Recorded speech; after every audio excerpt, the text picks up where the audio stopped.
Yeah, Jeff, just a straight up question. What do you see about Rutgers that concerns you? A little bit of video maybe you've seen already. Up to this point, I haven't seen anything so far on film that just sticks out to me. I mean, 9 weeks into the season, you see a lot of football. So right now, we haven't seen anything that sticks out. I know they're gonna bring their A game to the table, and we have to bring ours. You guys did it looked like a pretty damn good job of keeping your focus last week, despite a distraction, despite the fact you were playing a prohibitive underdog, in Maryland. Why is this team? What's special about this team that's enabled it to do that? I think our team has just done a really good job of showing resiliency, no matter what happens. Being here for 3 years, we've had we've had our fair share of adversity. So just being able to respond and respond positively to anything that we face, I think that's just been big. We've always stressed that we have to be able to respond to adversity. Next door, Austin. Jeff, I assume that Chase has been practicing well. We know that he's not hurt. What has he been, like to be around while he's dealt with this situation? I think he's done a great job of being a really great leader to the defense, and especially those younger defense ends like Tyreek, Zach, and Javante. So I think for him to be available, they've been using him as a great resource, and it showed. I mean, those young guys stepped up on last Saturday. How much does that help you? I mean, you're obviously working in the secondary, but so much of I've heard from Coach Hafley that the pass rush helps the secondary. When you have Zach and Tyreek jumping in there and getting their first starts, do you notice that? I mean, are you seeing that they're having that same kind of impact? Definitely. I think it goes hand in hand. Just having a great D-line always helps the secondary. And I think for them, more importantly, it just showed them what they're able to do. Like, they don't have to rely on Chase to be able to make plays. Like, they went out there and showed they can make plays on their own. And I think that's just really commendable. Front row left, me. Okay, he was just asking about the D-line, and you've got 3 senior defensive tackles kind of right in the middle of that. What sort of impact do they have throughout the whole defense in terms of, I guess, leadership or that sort of thing? I think having that experience in the middle is really big. Davon's having a great year. BB's always been a really good player. So I think having those guys in there, being able to plug up the gaps makes it easier for the linebackers to scrape and make plays. When you have guys that have that kind of experience and that kind of football IQ, are the things that they see or that happen during a game, does that ever get filtered all the way back to you in the secondary? Is there a connection there? I don't know how much it applies to us, but I think when you can get interior pressure, it's really hard for quarterbacks to make accurate throws. So I think it actually everything does tie in together. It's having interior pressure, having an edge rush presence.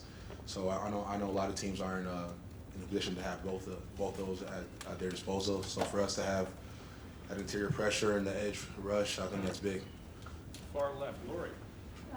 Jeffrey, what's practice like at this time of year? I imagine that you have more film and more specifics to look at when it comes to your opponent, but at the same time, Kevin Wilson just talked about how this is the time of year that you can let fundamentals get away from you if you don't practice those, and yet practice time is scaled back to keep you well rested. So what's practice like this time of year as, say, September and October? I think Coach Hafley has done a really good job of just making sure every time we step on the field, to just making sure we're really lock into the techniques of our position. So like you said, it doesn't slip away.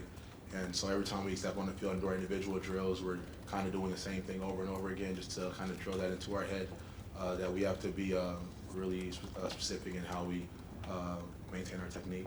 We've heard a lot of members of the offense talk about how they're not playing up to their potential yet. We just haven't seen their ceiling. Is the same thing true of the defense? And if so, what are you capable of? I think actually I don't know that we're necessarily in a position to say that we have been playing to our potential. I think that we've done a really good job playing defense this year. I think that obviously there's always things that we can improve on, but to this point, I think that we really kind of displayed the growth from last year. And we'll go back to the front row here, Bill. Jeff, you cover Garrett Wilson in practice, I'm sure, on a regular basis. What stands out about him, and how much better can he be?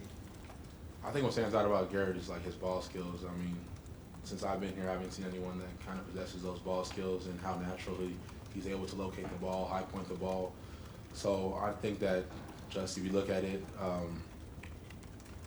with another offseason with Coach Mick and then Coach Hartline, and as he starts to, mature as a player, he can just only get so much better. And even right now, Coach Hafley and me are always talking like this guy's going to be special. Kevin Wilson talked about the work ethic, and when a guy comes in as talented as he is, just like you were, the five-star guy, it takes a while to realize I've really got to work hard. Where's Garrett on that spectrum?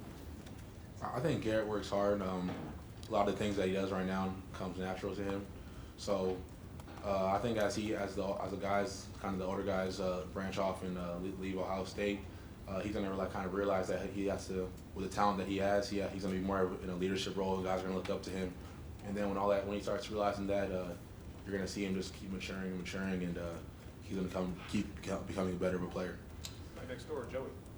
Jeff, your coverage has been good enough lately where teams are only throwing at you a couple times a game, if that. What is it like as a player where you're spending most of your time when they're not throwing the ball?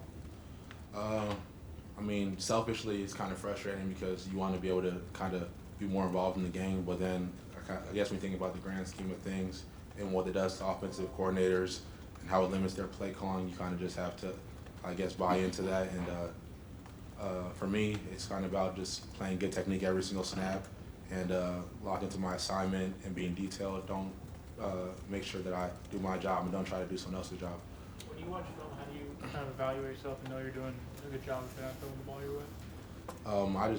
Like I said, I think my biggest thing is just technique. If I'm playing good technique, then I feel like they won't throw the ball away regardless.